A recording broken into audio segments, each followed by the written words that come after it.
ভিতরে এটা বাবা পঞ্চানন্দ, এদিকটা মা কালী আছে।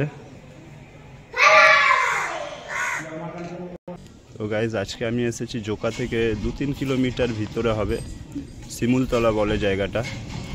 এখানটায় ছোট কাছারি বলে এই ভোলে বাবার মন্দিরটা দেখুন আমার পিছন সাইডে, ছোট কাছারি বলে খুবই বিখ্যাত। তো এটাই আজকে দেখাবো। এদিক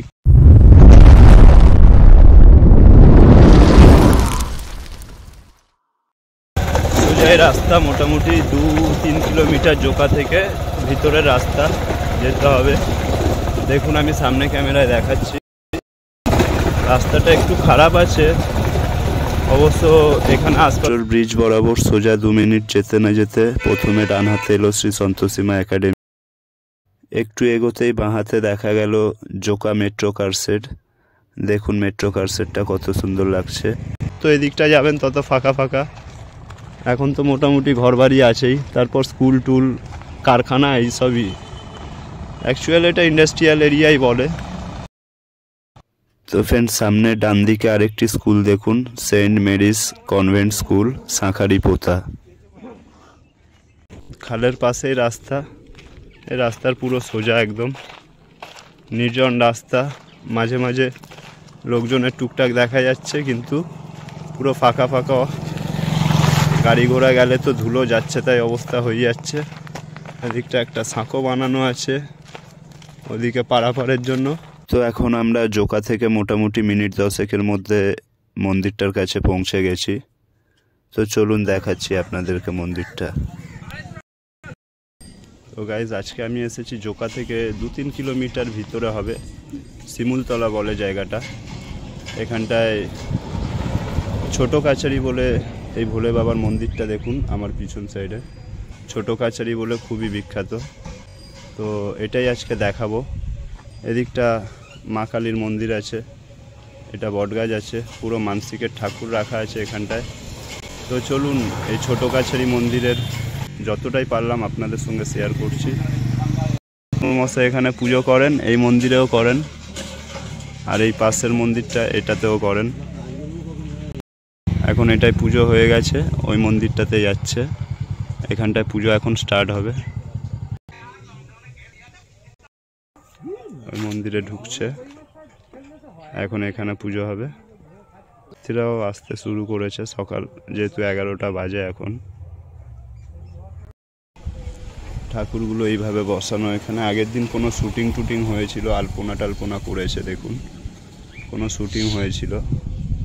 ঠাকুরগুলো রেখেছে দেখুন পুরো গোল করে।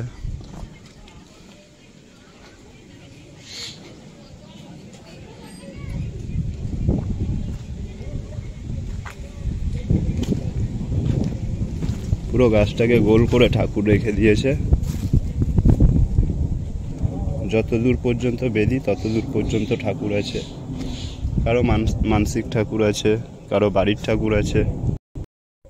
এখনো অনেক মানুষ এই ছোট কাছারি মন্দিরের নাম জানে না, তো এখানে ভিড়ভাড়টা একটু কমই থাকে। নির্জন পরিবেশ, খুবই সুন্দর। দেখুন গাছটা কি অবস্থা, চারদিক দিয়ে গোল হয়ে বেরিয়ে করে গাছটা, একটাই গাছ পুরো রাউন্ড আপ করে আছে। এই পাশটা দেখুন ফ্রেন্ডস, এই খালের উপরে এরকম ভাবে রাউন্ড আপ করে পুরো মন্দিরটা বানিয়েছে। মানে কোনো জায়গা জমির উপরে না, পুরো অর্ধেক খালটাকে রাউন্ড করে নিয়ে ঘিরে মন্দিরটাকে বানানো হয়েছে। মানে বলতে গেলে খালের উপরেই তৈরি হয়েছে মন্দিরটা, অর্ধেক খালকে রাউন্ড আপ করে নেওয়া হয়েছে। তো চলুন ভিতরটা দেখাই মন্দিরের।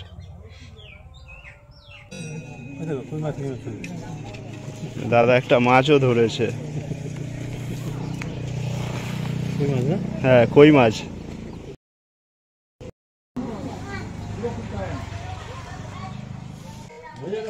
খালটা ওদিকটা চওড়া ছিল, এদিকটা সরু হয়ে গেছে না।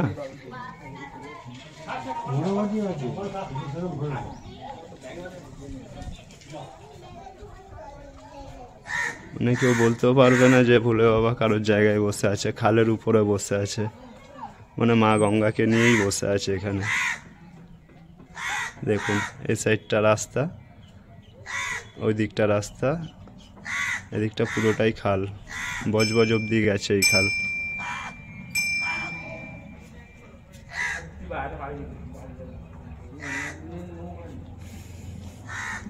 আজকে এই দাদা আর আমি এসেছি মন্দিরটা ঘুরে ঘুরে দেখব।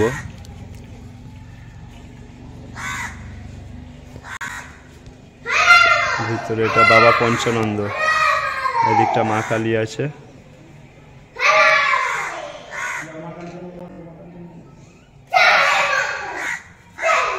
এদিকটা বাবা পঞ্চানন্দ বসে আছে। তো সবার শেষে ঠাকুরমশাই প্রসাদও দিলেন, প্রসাদ খেলাম। তো ফ্রেন্ডস, ভিডিওটি ভালো লেগে থাকলে একটি লাইক করে দিও, চ্যানেলে নতুন হলে সাবস্ক্রাইব করে নিও, আর এখানে পারলে অবশ্যই একবার ঘুরে এসো। তো দেখা হচ্ছে পরবর্তী কোনো ব্লগে। আজকের মতো টাটা।